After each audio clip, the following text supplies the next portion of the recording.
George R.R. Martin, Juego de Tronos, canción de Hielo y Fuego, tomo 1. Daenerys. El Mad Dothraki dio sí llora al mormón, al tirar de las riendas para detenerse junto a ella al borde del risco. Bajo ellos, la llanura se extendía inmensa y desierta hasta perderse en el lejano horizonte. Dany pensó que sí, que era un verdadero mar. A partir de aquel punto no habían colinas, montañas, árboles, ciudades ni caminos, solo una llanura eterna cubierta de hierba que se ondulaba con el viento como si formaran olas. «Es tan verde», comentó. «Aquí y ahora», asintió Sir Jorah.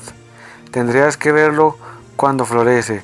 Se cubre las flores de color rojo oscuro hasta donde abarca la vista. Parece un mar de sangre. Si se ve en la estación seca, el mundo se vuelve color del bronce viejo. Y eso no es más que jarana, niña.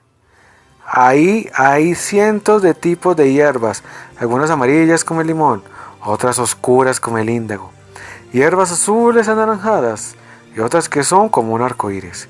Se cuenta que en las tierras sombrías, más allá de Ashish, hay océanos de hierba fantasma, más altas que un hombre a caballo y más blancas que el vidrio lechoso.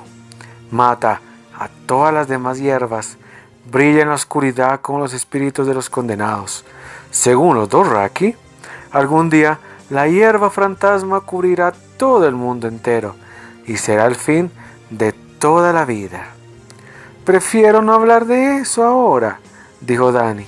La sola idea que hacía que se estremeciera.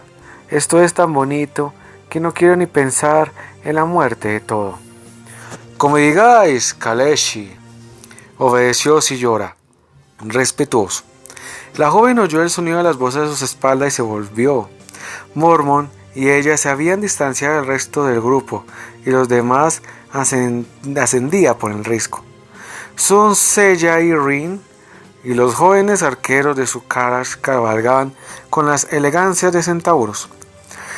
Pero Viserys seguía peleando con los estribos cortos y la silla plana.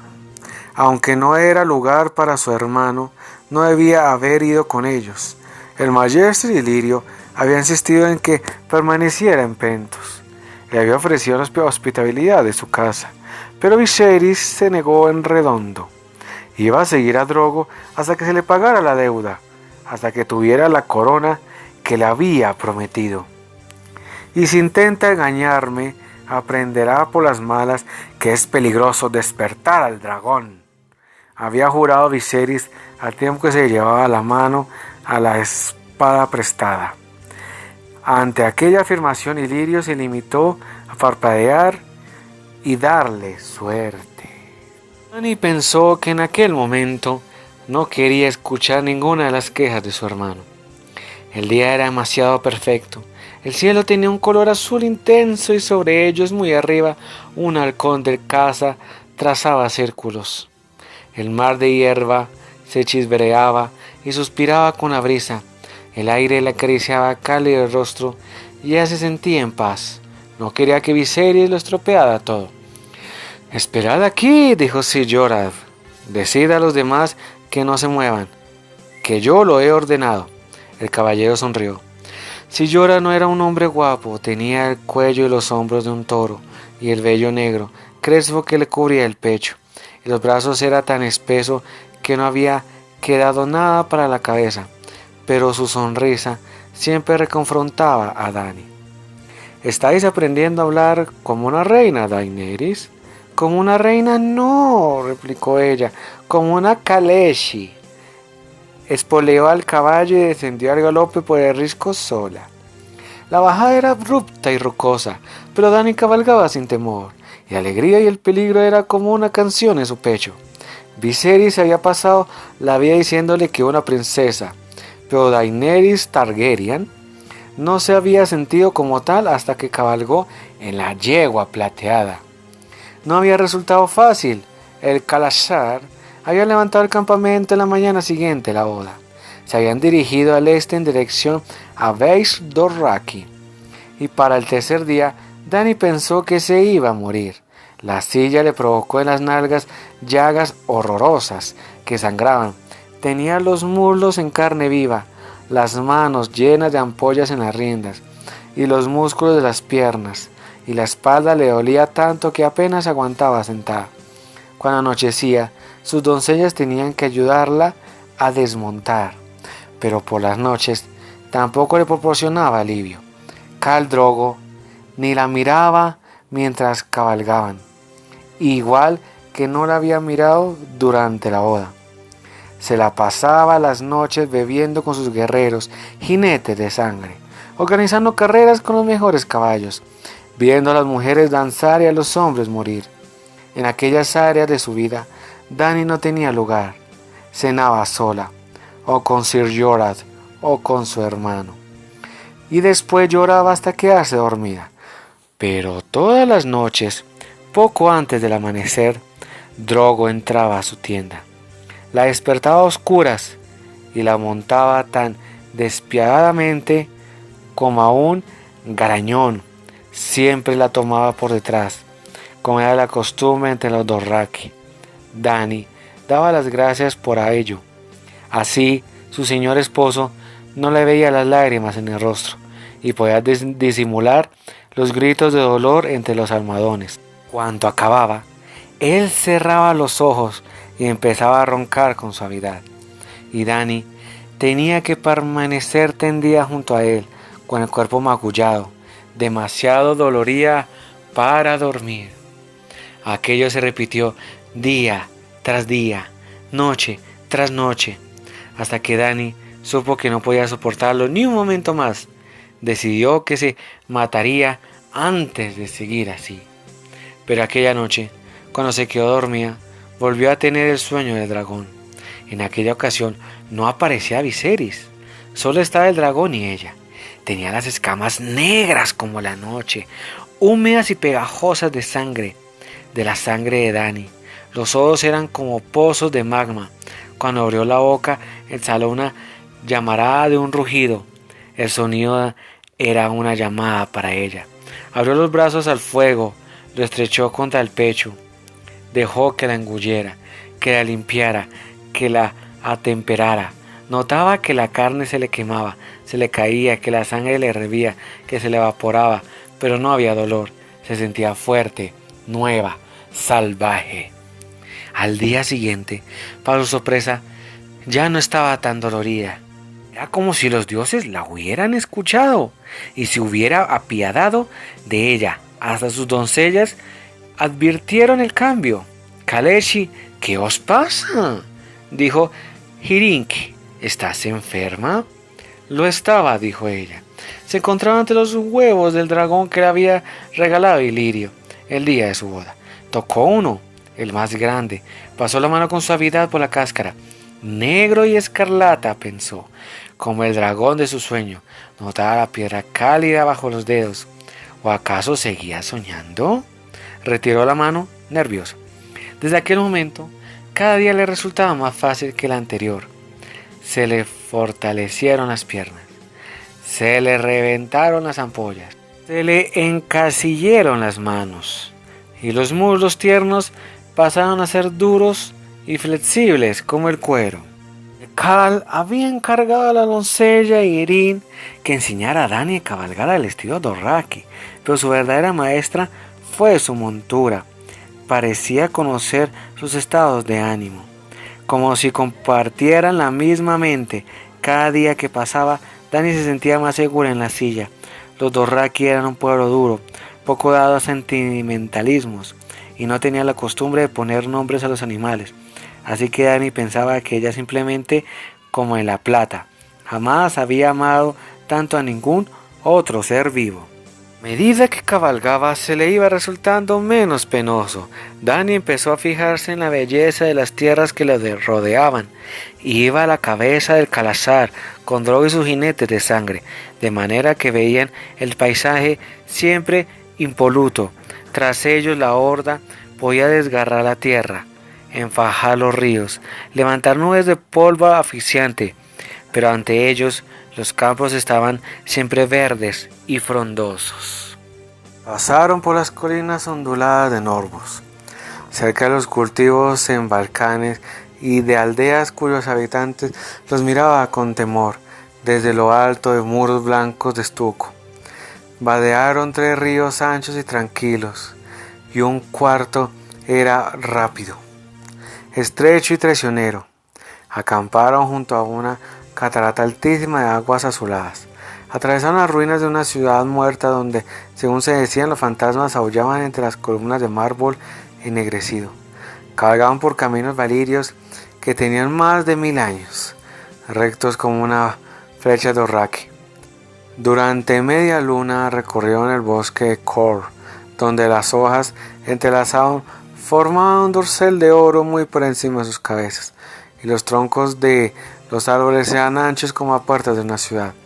En aquel bosque habían alces enormes, tigres moteados, lomeres de pelo plateado y grandes ojos color violeta, pero todos esperaban ante la proximidad del Kalashar, y Dani no llegó a ver a ninguno. Para entonces, el dolor no era más que un recuerdo lejano. Todavía se sentía magullada tras un largo día a caballo, pero ahora una sensación placentera. Cada mañana montaba de nuevo deseosa de ver las maravillas que le guardaban en la tierra que se extendían ante ella. Incluso empezó a encontrar placer en las noches. Y si gritaba cuando Drogo la tomaba, no era siempre de dolor. En la base del risco, la hierba le rodeaba, era alta y suave. Dani puso la potranca al trope y cabalgó por la llanura, perdida entre la vegetación, disfrutando de la soledad. En el Kalashar nunca estaba sola. Khal-Drogo acudía a ella solo tras la puesta del sol, pero sus doncellas le daban a comer, la bañaban y dormían junto a la puerta de su tienda. Los jinetes de sangre de Drogo y los hombres de Kalash de Dani nunca estaban demasiado lejos, y su hermano era una sombra molesta. Día y noche, en aquellos momentos lo oía gritar furioso a Sir Jorah con voz chillona. Siguió cabalgando mientras se sumergía en las profundidades del mar Dothraki. El vedor la engulló. El aire tenía la fragancia de la tierra y la hierba, mezclado con el olor del caballo, del sudor de Dani y de los aceites del pelo. Olores Dothraki. Aquel era su lugar. Dani lo respiró y se echó a reír feliz. De repente tuvo una necesidad de sentir el suelo bajo sus pies, de que se le metiera entre los dedos aquella tierra espesa y negra. Se bajó de la silla y dejó que la plata pastara mientras ella se quitaba las botas altas. Viserys cayó junto a ella tan repentino como una tormenta de verano. Detuvo su caballo con tal brusquedad que el animal casi se encabrilló. «¿Cómo te atreves?», le gritó, «a darme órdenes a mí? ¿A mí?». Se bajó del caballo con torpeza y estuvo a punto de caer. Recuperó el equilibrio con el rostro congestionado. La agarró con los brazos y la sacudió. «¿Te has olvidado de quién eres? Mira la pinta que tienes». A Dani no le hacía falta mirarse. Estaba descalza. Llevaba el pelo aceitado y vestía prendas de color Dothraki para cabalgar y un chaleco pintado de colores que había sido uno de los regalos de la boda. Su aspecto era el adecuado para aquel lugar. Viserys vestía sedas de la ciudad y cota de madre. Estaba sucio y sudoroso y no dejaba de gritar. «Tú no me das órdenes al dragón, ¿entendido? Soy el señor de los 7 reinos y no obedezco a la putilla de un señor de los caballos. ¿Me oyes?». Le metió la mano bajo el chaleco y le clavó los dedos en el pecho hasta hacerle daño. «¿Me oyes?». Dani le dio un violento empujón. Viserys se quedó mirándola con los ojos liliáceos, llenos de incredulidad. Su hermana jamás le había planteado cara, nunca la había desafiado. La rabia le distorsionó el rostro. Supo que Viserys le iba a hacer daño, mucho daño. El restallido del látigo fue como un trueno. La cinta del cuero se enroscó en torno de la garganta de Viserys y se hizo retroceder. Cayó a espaldas sobre la hierba ahogándose. Los jinetes de Dothraki se burlaron de él cuando intentó librarse. El que manejaba el látigo, el joven Yojo, preguntó algo. Dani no entendía aún el idioma, pero para entonces ya había llegado Yrene, Sir Jorah y el resto de Surkaz. Job pregunta si quieres que lo mate, Kaleshi, dijo Iri. No, respondió Dani. No. Yojo entendió la negativa. Otro jinete ladró un comentario y los Dothraki se echaban a reír. Cuaro dice que deberéis cortarle una oreja para que aprenda a tener respeto, tradujo Iriri.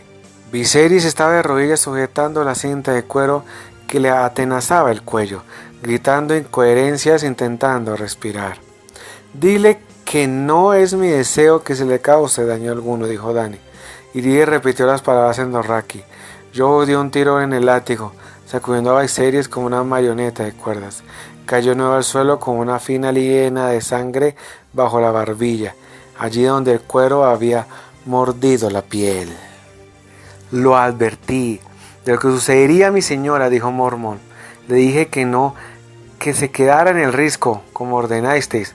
Lo sé, replicó Dani, sin dejar de mirar a Viserys. Su hermano estaba tendido en el suelo y pugnaba por recuperar la respiración entre sollozos. Con el rostro congestionado, resultaba patético, siempre había sido patético, porque ella no se había dado cuenta antes. En su interior, en el lugar que antes ocupaba el miedo, tenía una sensación de vacío. Encargado de su caballo, ordenó Dani a Sir Jorah. Viserys se quedó mirándola. No acreditó lo que oía. La propia Dani tampoco podía creerse lo que estaba diciendo. Pero le salieron las palabras. Que mi querido hermano camine detrás de nosotros hasta el Calazar. Entre los Dothraki, el hombre que no iba a caballo no era un hombre. Era más bajo entre lo más bajo.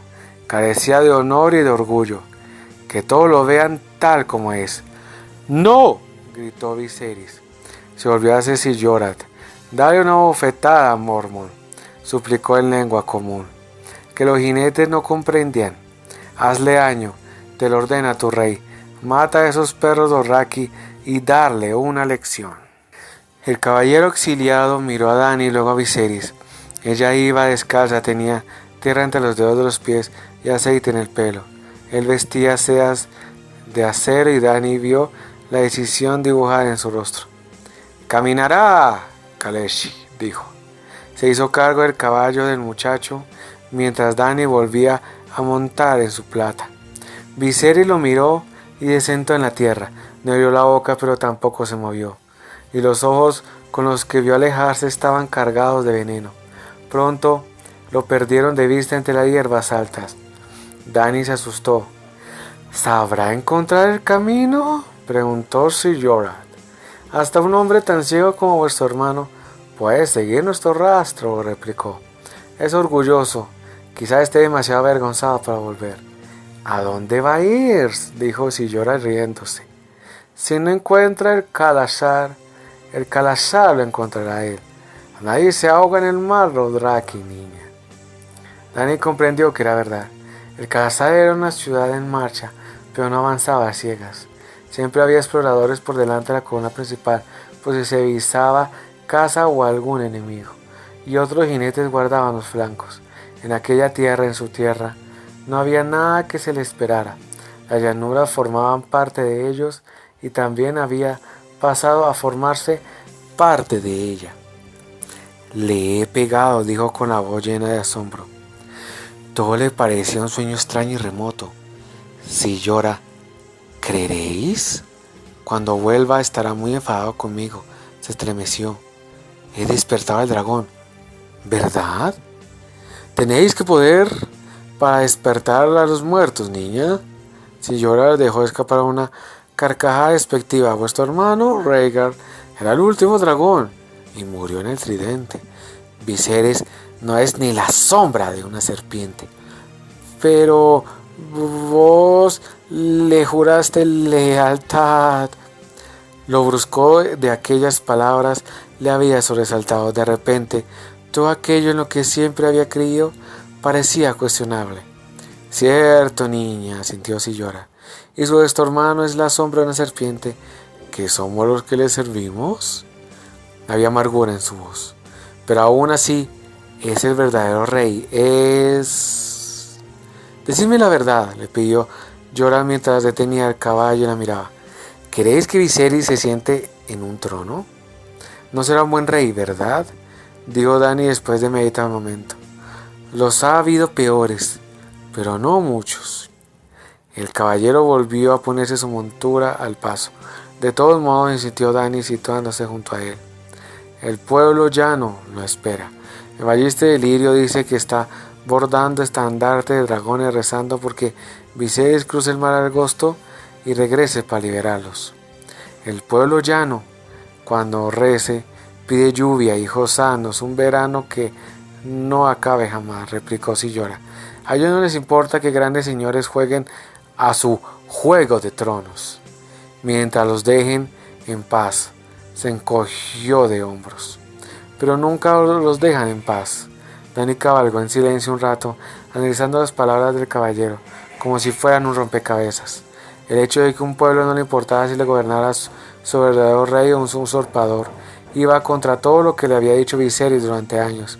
Pero cuanto más pensaba en todo ello, más ciertas les parecían las palabras de Sillorad. ¿Y vos? ¿Qué pedís cuando recéis, Sillorad?, le preguntó.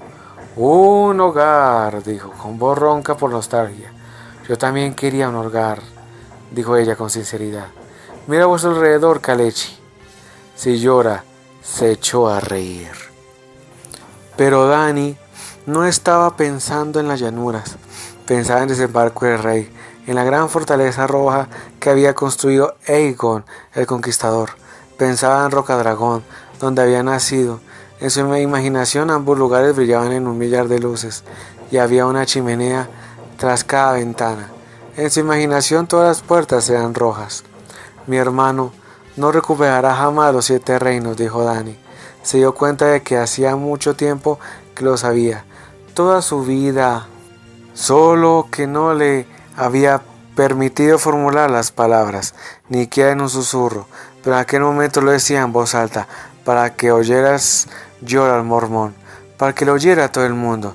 ¿Eso queréis?, preguntó Sillora mientras la miraba calibrándola. No sabrá dirigir un ejército ni aunque mi señor esposo se lo oyera, dijo la chica. No tiene dinero.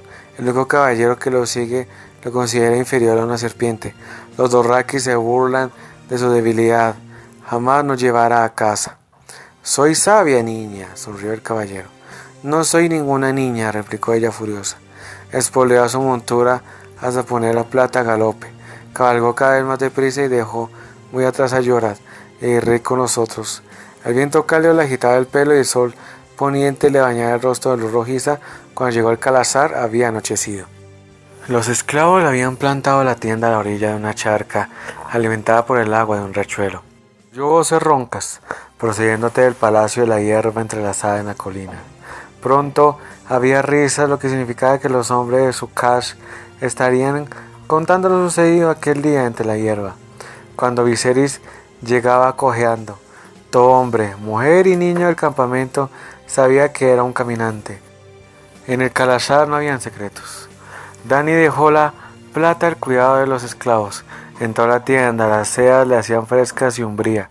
Justo cuando dejaba de caer a sus espaldas la tela que hacía las veces de puerta, vio un dedo de luz roja que parecía tocar sus huevos de dragón. Al fondo de la tienda, durante un momento, fue como un millar de gotas de fuego escarlata le revolotearon ante sus ojos, parpadeó y desapareció. ¡Piedra!, se dijo, no son más que piedra. Hasta el lirio me dijo que todos los dragones han muerto. Acarició el huevo negro de la palma de la mano, recorrió con los dedos la curva de la cáscara. La piedra estaba tibia, casi caliente. El sol, susurró Dani. Los ha calentado el sol por el camino. Ordenó a sus doncellas que se prepararan la bañera. Doreira encendió una hoguera junto a la tienda, mientras Irri y Yiki cogía de los caballos la carga de la gran bañera de cobre, otro de los regalos de la boda, y acercaba agua de la charca. Cuando el baño estuvo a punto, Irri le ayudó a entrar y se metió en el agua con ella. ¿Habéis visto alguna vez algún dragón?, preguntó mientras Irri le enjabonaba la espalda y Yiki le quitaba la arena del pelo. Había oído decir que los primeros dragones llegaron procedentes del oriente, de las tierras sombrías, más allá del Ashi y las islas del mar de Jade. Quizás allí vivieron toda la vida, en reinos extraños y salvajes. Ya no quedan dragones, Kaleshi, dijo Irien. Murieron todos. Corroboró Riki. Hace ya mucho tiempo, mucho tiempo. Viserys le había contado que los últimos dragones de los Targaryen habían muerto hace un siglo y medio, durante el reinado de Aegon III, al que llamaban el veneno de dragón. A Dany no le parecía tanto tiempo. ¿En otras partes?, preguntó decepcionada. Incluso en Oriente. La magia había muerto en Occidente cuando cayó la maldición sobre Valiria y las tierras de largo verano. Y ni el acero faguado con hechizos, ni los bardos de las tormentas, ni los dragones pudieron recuperarla. Pero Dany siempre había oído decir que en el Oriente las cosas eran de otra manera. Según las leyendas, en las islas del mar de Jade habían mantícoras. Los balísticos infectaban las selvas de Giti y los recitadores de hechiceros. Los brujos y los aeromantes practicaban sus artes abiertamente en Asshai, mientras que en los más oscuros de la noche los portadores de las sombras y los magos de sangre llevaban a cabo conjuros horripilantes. ¿Por qué no podía haber también dragones? No hay dragones, insistió Irene. Los hombres valientes los matan porque son bestias espantosas. Lo sabe todo el mundo. Lo sabe todo el mundo, corroboró Ricky. Una vez un mercader de Quar me dijo que los dragones venían de la luna, comentó la rubia dorera mientras calentaba una toalla ante el fuego. Iri y Ricky tenían más o menos la edad de Dany. Eran chicas dorrakis tomadas como esclavas cuando Drogo destruyó el calazar de su padre. Dorea era mayor, de casi 20 años. El magister de Ilirio la había encontrado en un lugar lupanar de Lys. ¿De la luna? Dany volvió la cabeza con curiosidad, y los mechones húmedos blancos como la plata le cayeron sobre los ojos. Me dijo que la luna era un huevo, Kaleshi, asintió la joven Lysea. Antes habían 2 lunas en el cielo, pero una se acercó demasiado al sol y el calor se cascareó. De ella salieron 1000 millares de dragones y bebieron el fuego del sol. Por eso los dragones respiran llamas. Algún día la otra luna también besará el sol, se romperá y volverán los dragones. Las 2 chicas dorrakis se echaron a reír. Eres una esclava tonta con el pelo de paja, dijo Irene. La luna no es ningún huevo. La luna es una diosa, la esposa del sol. Lo sabe todo el mundo. Lo sabe todo el mundo, corroboró Ricky. Dany tenía la piel enrojecida y brillante al salir de la bañera. Ricky la tendió en bruces para untarle el cuerpo aceites y sacar el polvo de los poros, mientras Irene la salpicó con florispencias y canela, mientras Doreya le cepillaba el pelo hasta que tuvo el brillo de las cerdas de plata. Pensó en la luna, en los huevos, en fantasmas. La cena costó sencillamente de fruta, queso, con pan frito, todo acompañado de una jarra de vino mezclado con miel. «Quédate a comer conmigo, Doreya», ordenó Dany, y despidió a las otras doncellas. La chica Elisena tenía el pelo de color miel y ojos del cielo en verano. Cuando estuvieron a solas, clavó aquellos ojos en el suelo. «Me honráis, Kaleshi», dijo. No se trata de honor, sino de servicio. Mucho después de que la luna brillara en el cielo, ellas seguían sentadas hablando. Aquella noche, cuando Khal Drogo entró en la tienda, Dany lo aguardaba. El hombre se detuvo en la entrada y la miró sorprendido. Ella se levantó muy despacio y dejó caer al suelo las prendas de seda con que dormía. «Esta noche debemos salir fuera, mi señor», le dijo, porque los Dothraki creían que todo hecho importante en la vida de un hombre debe tener lugar bajo el cielo abierto. Khal Drogo la siguió al exterior. Las campañas de su pelo tintineaban. A pocos pasos de la tienda había una zona de hierba suave. Dany la hizo tenderse allí. Cuando él intentó darle la vuelta, ella le apoyó una mano en el pecho. «No», dijo, «esta noche quiero mirarte el rostro». En el corazón del calazar no hay intimidad. Dany sintió 1000 ojos clavados en ella mientras lo desnudaba. Oyó los murmullos cuando hizo las cosas que Doreya le había dicho que hiciera. No le importaba. ¿Acaso no era la Kaleshi? Los únicos ojos que importaban eran los de su esposo. Cuando lo montó, vio en ellos algo que no había visto jamás. lo cargó con tanta fiera como a plata, y cuando Khal Drogo le llegó el momento del placer, gritó su nombre. Estaban al otro lado del mar Dothraki, cuando Jiki pasó los dedos por la suave prominencia que era el vientre de Dany. «Lleváis un niño dentro, Khaleesi», dijo. «Lo sé», respondió Dany. Era su 14º día del nombre.